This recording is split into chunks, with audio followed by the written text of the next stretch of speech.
votes on the back of racism. Jeremy knows you don't beat racism by pandering it to it, which is why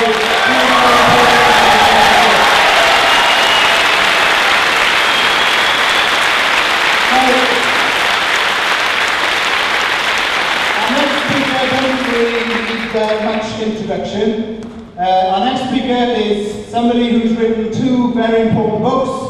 Is a columnist for The Guardian, and before that The Independent. Is one of the leading, if not the leading, left-wing journalists and people who goes on the TV to support our causes all of the time. I know that he supported Jeremy right from the beginning. Please give a massive welcome to Owen Jones.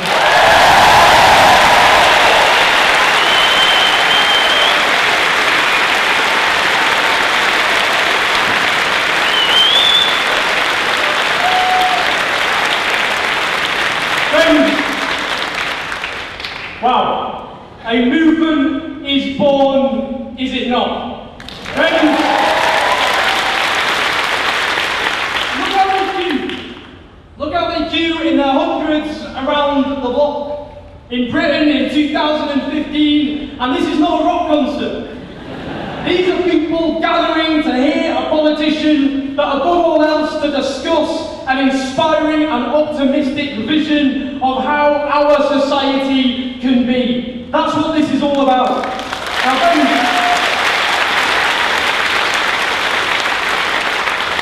I've had the honour and the good fortune to know Jeremy for many years.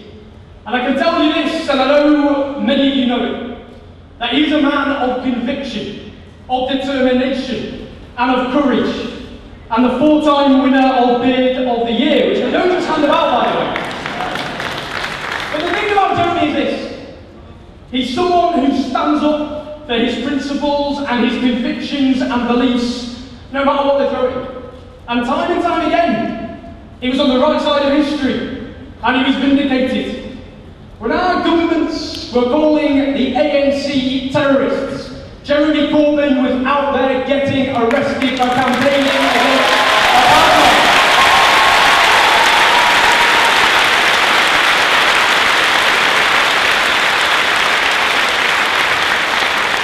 When our governments were arming Saddam Hussein to the teeth as he gassed and bombed the Kurds, it was Jeremy Corbyn outside the Iraqi embassy campaigning against the Iraqi dictatorship.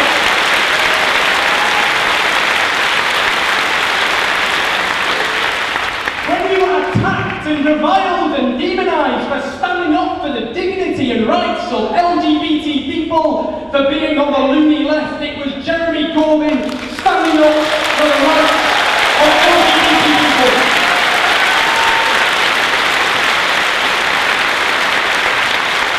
He's a visionary. He's a man who made the right call time and time again, and as he was vindicated then, so he is being vindicated all over again. But friends, now many of you have heard Jeremy speak before, and you will hear him again tonight, but for those who have not, you will note this. The one word Jeremy almost never uses is I. He says we, and he doesn't mean the royal we. He means us. It is all of us, and not just people in this room and in the overflow rooms and those who are gathered around the block. He means the millions of people who need a voice. And that's what this is all about. Whatever happens on September the 12th, and we must keep building, we must keep registering supporters to make sure he is elected as leader of the Labour Party. But whatever happens,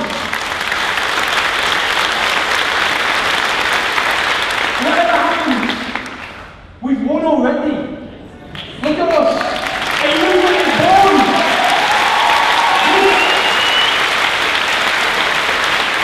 This genie is not going back in any lamp. We are reborn as a movement. We are a political force once again. Across this nation, in every village and town and city, you can see this movement emerging. We must now build the biggest progressive political movement this country has seen for generations. No pressure, but that is what we want to do.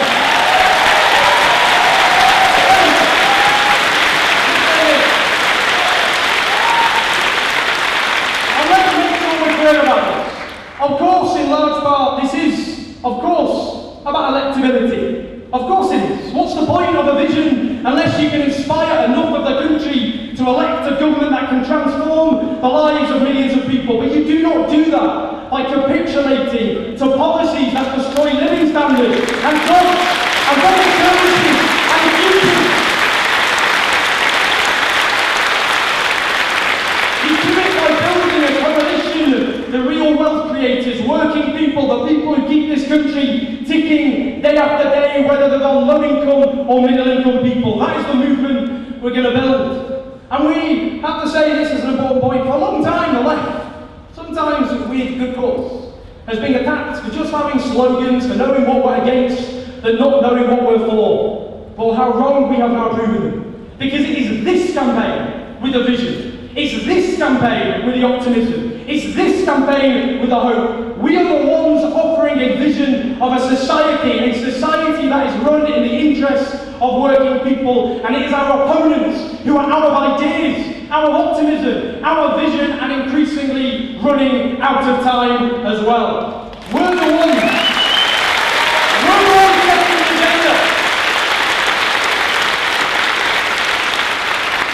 But as much as it is sometimes enjoyable to see those who oppose everything we stand for looking occasionally a bit rattled, this is not the time to be complacent.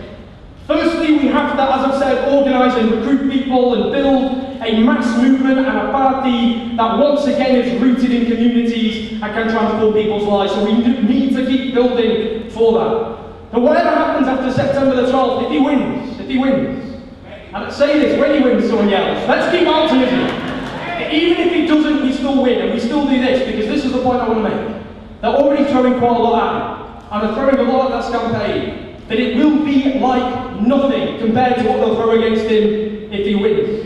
He will have a few friends in the political establishment. I'll try my best to be a lone voice and work on getting others into there, so we have more voices.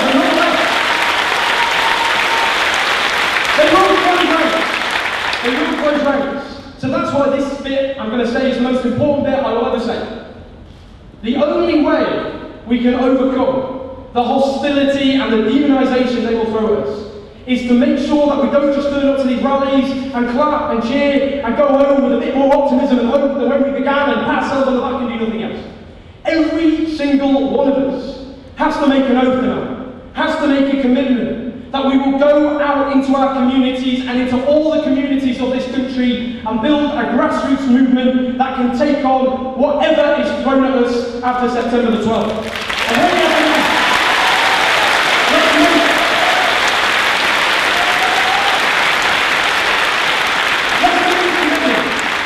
on September the 13th, the day after the Labour leadership election, that day we begin the biggest voter registration drive that this country has ever seen. And let's go to the vote. And vote again. And maybe this is not vote. And we will tell them that you didn't vote, that now you have hope, you have something that can change your lives, that politics isn't something you think is divorced from your everyday lives, that can't solve your everyday problems. Now we have something. That instead of allowing the politics of fear to run rampant, we say to those people who voted UKIP, we don't write them off, we don't demonise them. We say instead we will give you the politics of hope to answer your everyday concerns on everything from housing to jobs to services and the future of your children. We will win every single one of those battles that we have. Every single one.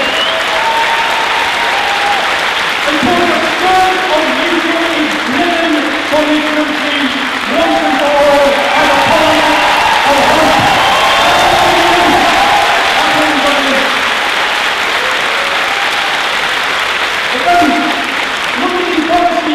Austerity, shredding people's lives, quantitative easing that doesn't go to the banks so they can just rebuild their bank balances, the people who plunge this country into economic disaster. Instead, we use it to invest in infrastructure, including green infrastructure, to save both the environment and to create jobs, to modernise this country.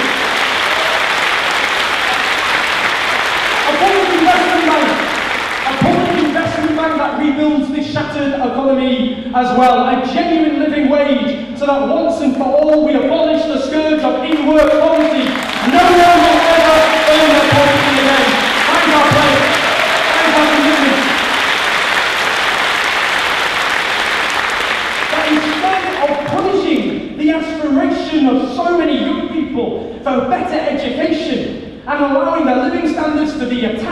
for years to come because they had that audacity, that aspiration. Instead, as Jeremy Corbyn has committed, with a costed plan, we abolish tuition fees and give people a decent education finally for all.